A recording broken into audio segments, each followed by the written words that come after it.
Hello everybody and welcome to Fire Force Season 2 Episode 24 Season Finale Anime Review. So, no Season 3 announced, which is like the dream is dead, except no, it's not quite dead.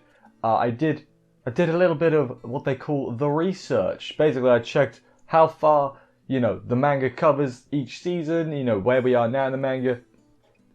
Season 1 and 2 each covered about 10 volumes of the manga. Thereabouts. It's not exact measurements, obviously.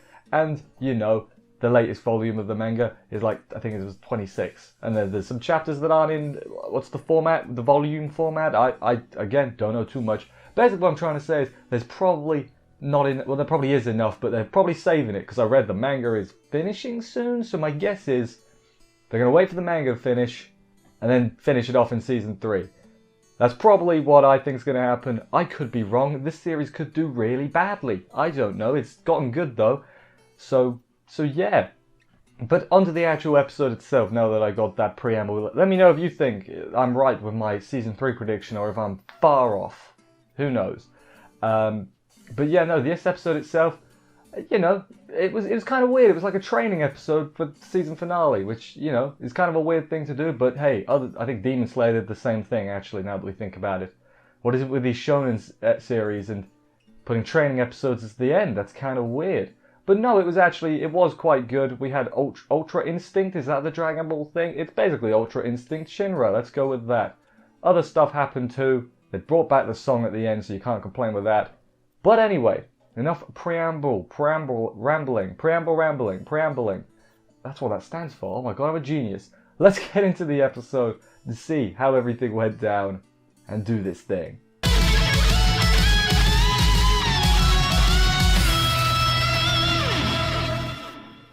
So we pick up where we left off at the end of last week's episode, which, in case you forgot, was Shinra and Arthur getting roasted alive on a cross, which I don't think I need to give much of a comment on that. It's exactly what it sounds like. Pretty intense training, I think we can agree. Shinmon, while they were doing that, he went to the hot springs. I think he forgot, but maybe he just wanted to wash off after, he saw some lewds. He needed to wash his mind out of the gutter because, Tamaki. That was a thing that happened. Now, after the opening, right, they're tied to the back of a cart and being dragged along the floor, which, not again. I'm like, okay, training, right? Kind of. Shinmon tells Tamaki, because she's just watching at this point, because she's done with her training, he tells her that, hey, this is like, it's hazing, this is what happened to me back in the day from Conroe, so it's clearly required. Captain Obi is also, he's got the hysterical strength thing going, because he has not got no powers, but he is like stronger than 90% of humans, including powered ones, so he's pretty damn strong. The lads' training, punishment, whatever you want to call it, it finishes up and they are pretty exhausted. They collapse the floor, like, what was the purpose of that? And Shinmon's like, you know what? I said the same thing when I was getting trained, and I never actually got an answer, so I assume it's important, but I don't actually know. And then, of course, the lads are like, Are you serious right now? And they get a little bit pissy, I think it's fair to say, and start actually attacking him. That he's like, hey, you're trying to kill me here. And they're like, of course we're trying to kill you. And he's like, okay, then you have chosen death. And then he was like, you bloodlust me, I'm going to bloodlust you right back. And let's just say kicks the crap out of them a little bit. While he's kicking, he's like teaching them while he's kicking the crap out of them. He's like, if you get past the breath of life, you get to the press of death, and then there's something about this god called Akala, who I guess is their god, because they don't believe in the Holy Soul Temple. I think that's what it is. And then of course he beats on them a lot. It gets a little uncomfortable, honestly. Props to Tamaki for staying for the whole thing and watching her. I mean, is Shinra her crush? We'll go with that. Getting his ass handed to him. Arthur was there too. Time skip, boo-hoo! 5 hours later, the sun is starting to go down, and of course the lads are basically out, because, I mean, if you get beat up straight for 5 hours, yeah, you'd be a bit conked too. Fair play to staying up for 5 hours, I guess. Like, Arthur's sword fizzles out, Shinra's feet fizzle out, we'll go with that. And then Conroe is not Conroe. Shinmon is like, wait, now the training begins. And I was like, what was all that then? What was that? Was that not training? What, you crazy? Meanwhile, Hibana shows up at the base to talk to Conroe about the doppelganger and all that stuff. She also brought the 6th captain, whose name I didn't write down, but she's there to examine, basically. We'll get to that more on that later on. Back to the lads. The lads stand up, despite the fact, right, that they could, you know, get Tefrosis from it, and that'd be pretty bad. That would significantly hinder the fighting abilities of them. If they got Tefrosis, I think that's fair to say. They, again, get punched a lot. They're standing up, but they're not exactly defending themselves. They are standing ducks as opposed to sitting ducks. Shinra's flame is going out. He's losing oxygen and everything. You know, he's about to pass out, let's be real. And then he, snap, clicks. Where is he now? He's in the middle of the fire scene. Where is he? It's the day, you know, his mum turned into a demon and Sho got taken. And he's all like, okay, I'm scared. I'm scared. Am I just a coward? Once life is gone, there's no going. He goes into a proper, not a rant, so to speak, but he talks about a lot of things. A lot of things does old Shinra. He's got his, like, I got to do what I can do, survival instinct, and because obviously he's nervous about it dying and that, he's got the big old smile on his face, and it's, to be fair, it was pretty creepy looking. It was pretty appropriate. He's like, what can the fear of death do to me? And then he's like, ultra instinct. He gets blue flames, and Shinmon's like, there we go, lads. But instead of going to that, we're going to go instead to Conroe, who's getting examined by the 6th captain. Apparently, I guess she can examine the flame, you know, and see if there's anything special about it. There isn't, so it's not the flame that causes the Adala link, but some outside outside circumstance. They theorize it could perhaps be because, you know, it was during the Great Fire. There was a lot of death going on there, you know, maybe a lot of flames related to it somehow. Who knows? She has got a scar, the 6th captain, because she analysed an Adola Burst flame at one point. I think it was Shinra, I can't remember. I couldn't get a good look at the person in the bed. It looked a bit like Shinra though, so there was that. I should have rewound it to like have an actual look. But she got a scar on her hand now, which, I mean, could be dangerous considering what happens next. So yes, Captain Hogg of the 4th, remember him? He's the kind of crazy old man. Let's call a spade a spade. That's kind of what he is. He gets attacked by a white clad. He gets destroyed, I think it's fair to say. He gets stabbed from behind because this white clad with the Thanos glove has got like floating abilities. What's that called? Psychokinesis? That's one. Telekinesis, psychokinesis, whatever you want to say. Yeah, then we see a flashback of him telling Pan, hey, we are human, just heroes, and, you know, we can die and everything. And then, yeah, we see what happened to him, and he got strung up again, like on a cross, and is pretty dead. There's a lot of pins and needles stabbing into him. He's very much not alive, and they're like, okay, I don't think this is suicide. Don't think he'd be the kind of man to do this. And I'm just sitting there like, forget motivations. How could that be Look at all the things stabbing into him. How could he do that? You know, unless because he'd have to put his arm. Why am I talking about this logically? Of course it wasn't. We saw what happened. We then go to Ultra Instinct Shinra, as I said. He is burning very hot blue flames, and if I learned anything from science classes, is that blue flames are hotter than orange flames with Bunsen burners. That's so fun playing with the Bunsen burners. Boy, I passed science, I promise. While that's going on, he gets linked to Hogg as Hogg was dying. So Shinra like witnesses his death basically, and it's pretty disturbing. And then Shinra's all like, I can't die here, you know, like, because he's sort of out of it at this point. He doesn't quite get that. I don't think it clicks to him that, hey, Hogg just died until after he snaps out of it, because at this point he's still sort of thinking in terms of himself. He's like, I can't die here, you know. And that's where the Ultra Instinct comes in. I keep calling it that, so I've called it that so much I've actually forgotten the actual title. Hysterical Strength of a Fire Scene, which is very long. It probably sounds better in Japanese, I'm going to assume. After, Shinmon's like, all right guys, enough of that, clap clap, and then they disable it and just immediately, because presumably that used a lot of power, you know, and they collapse. And then they're like, good job, you did it. Conroe was like, good job, things proceeding smoothly. And then Shinra's like, wait a minute, I think Hogg's dead. Like, I don't know if everyone else heard him, but he wasn't whispering. So I'm gonna assume they did. He's like, Hogg is dead? Like, question mark? What's going on? You know, I presume the White Cloud are trying to just wipe out everyone who's seen Adola that isn't an Adola link. If that makes Adola burst, because they need the bursts, but you know, they don't need these other people. Maybe the other people are gonna have to interfere like somehow. Who knows? I most certainly do not. We see Captain Hogg's funeral. It's, you know, the whole works there. The coffin dance, not the coffin dance, but you know what I mean. It was written up as a suicide, but I think anyone who saw the state of him was like, yeah, no, you know, probably did that just to, I mean, they had to make a statement on it, and most people didn't see it, so they don't know what happened, but that's what I would guess anyway. Shinra tells Conroe, hey, don't go out on your own because you might be next, you know. And then he's also fine with the Empire uniting, because, you know, obviously they have had their issues because they don't believe in the Holy Temple thing. So they are separate from them normally, but now they're like, okay, enough's enough. We need to unite.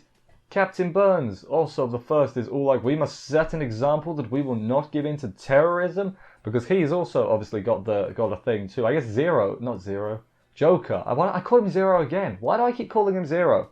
It's nothing alike. It's really annoying.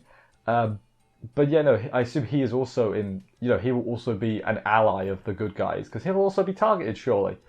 So yeah, remember at the start when we thought he was the bad guy? Like, crazy where we've come. The White Cloud are all like, let's take this country back and change the country. Sho is there, with the crew. He's up. I guess he's been brain wiped. Arrow, I don't know if this is new, but Arrow's got like a scar on her face now. Like, I don't remember her having that before, so I'm just going to assume that that's new. I still think Arrow's going to turn good. They're obviously going to bring Sho back at some point, because brother fight. They're going to team up at some point.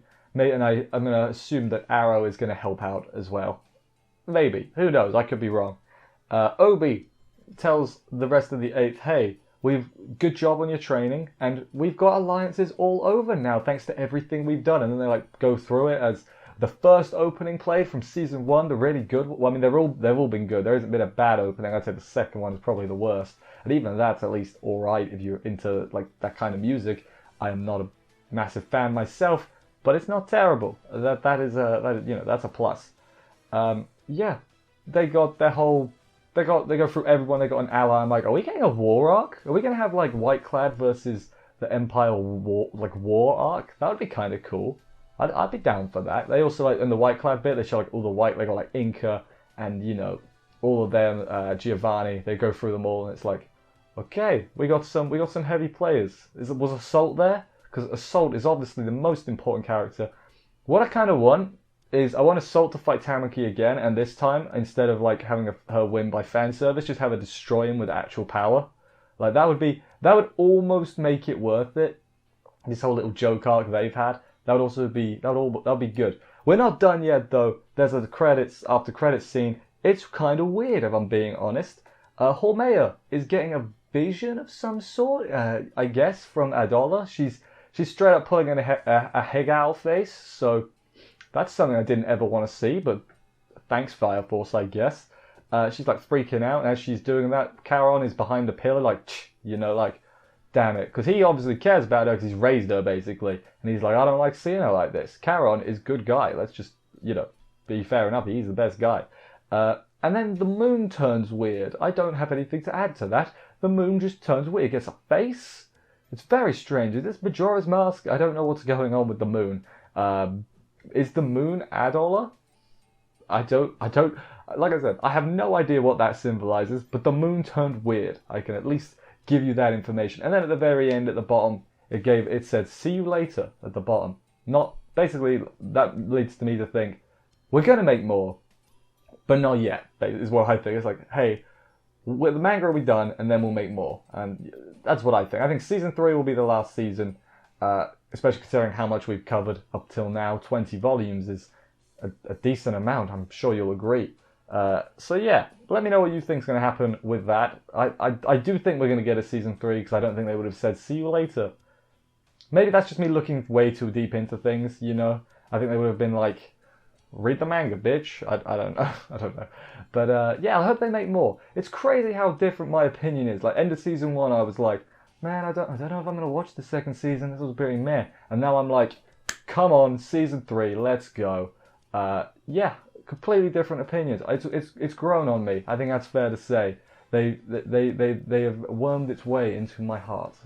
Good job, Fire Force. But I know this is the season finale, but we still got a business to do. What we're gonna do is we're gonna go through my favorite part, and then I'm gonna talk a little bit about the season as a whole. I'm not gonna go too deep into it because I've talked about it a lot in previous episodes, but I'll do a little recap type thing, I guess. Not a recap, but here's what I thought, basically. But first, what was my favorite part of the episode? Let's find out. So, of course, my favorite part is the whole circumstance regarding Shinra's new power-up, I guess. It was cool. I can't wait to see him use it in battle, because that's the one thing, I guess, it's not ready to be used yet. I'd like to see how OP he gets with it, but hey, they've opened up the possibility that we get OP Shinra and Arthur, I guess. Didn't even mention that Arthur got it too, but we don't really see his brain power thinking, which, knowing Arthur, do we want to see? Of course we want to see that. He's funny. He's the best character. But no, the whole what's it called, hysterical strength of a fire scene Shinra, which is way too long, so I'll probably just keep calling him Ultra Instinct Shinra. It's cool. I really want to see where it goes. I can't wait for them to be like, and now the White Cloud have got it as well. So then, we have both sides fighting with it, and it'll be ridiculously overpowered. That's what I think anyway. But this episode of the season finale, it was alright, Training arc is kind of weird for a season finale, I've said before. But the second, not even the second half, the last epilogue-ish bit where they're like, okay, here are all our allies we've got. Here's the White Cloud. They're gonna fight. Are we getting? I think we might be getting some kind of war arc. It seems like that. Although maybe there's not enough people on each side for a war arc. Who knows? It'd be cool though. But now onto the season itself. What I thought of it. So I guess I'll start with talking briefly about season 1 and what I thought about it. When I watched season 1, I was burned out, pun intended, at the end of it. A lot of it was because of Tamaki. I think I'm going to look back and think maybe I let that influence my thoughts too much. Whereas this season, the first half especially, they barely did anything with Tamaki, like fan service wise, and I was completely okay with that. But then when they did use the Tamaki fan service this season, most of the time it was well placed. It wasn't in the middle of a super important battle. We had the assault bit, but that was just a joke section anyway, basically. And then at the end, of course, Tamaki was like, I want to actually be good. And I'm like, okay, that's alright. So I'm not going to say they 100% fixed my issue with Tamaki, because I don't think they did, but it's at least going some way to fixing it, and I think that's you can't argue too much with that. That's a good thing. Also, it's nice to see this season in general. I think it was maybe more structure, because we learned about all the pillars. The early bits we're like, okay, we're going to go after the pillars. And yeah, it's interesting because you think like, oh, I wonder who the pillars are. How many have we got? 6? We've got 6 pillars. Yeah, because Conroe wasn't a pillar. Yeah, so 6 pillars we got, and two left. So season 3, find the last 2 pillars, have a big old final scrap. Yeah, that could be a season. Let's do that. Manga, hurry up and finish, because I don't want to read, damn it. I want to watch. But no, I have enjoyed season 2 of Fire Force. I would say a lot more than the first. Maybe that's just me. Maybe I was too harsh on season 1. I think I do need to rewatch it to see if I was too harsh or if season 2 was actually a big old improvement. But we'll have to see. Animation was great as always. I like the sound effects in Fire Force. I don't know what the general consensus is, but when Shinmon was beating the crap out of Shinra and Arthur earlier, those sound effects were like, they were good. That wasn't what they sounded like at all. I can't do sound effects. They were good. Very impactful is a good word. I hope they do make a season 3. I think that would be good. Quite frankly, I'm okay with it. But enough rambling. Let's wrap this up. Thank you everybody for watching this review, and indeed all the reviews. If you've stuck around since the beginning, then well done, I guess. Thank you. I will see you in other reviews, I guess. I was going to say next week. There is no next week for this. Check out the other reviews I'm doing. At some point, it's a bit early. I'm finishing really early, actually. At some point, I will do, for the January season, the winter season, I will do a what I'm watching video, subscribe and stuff, so you can see that when that comes out. But for now, I must bid you adieu, so take care. Let me know in the comments what you thought of Fire Force Season 2. Curious to see if you enjoyed it as much as I did, because I had a great old time with this. But for now, see you next time, whenever that may be. Take care, and bye, guys.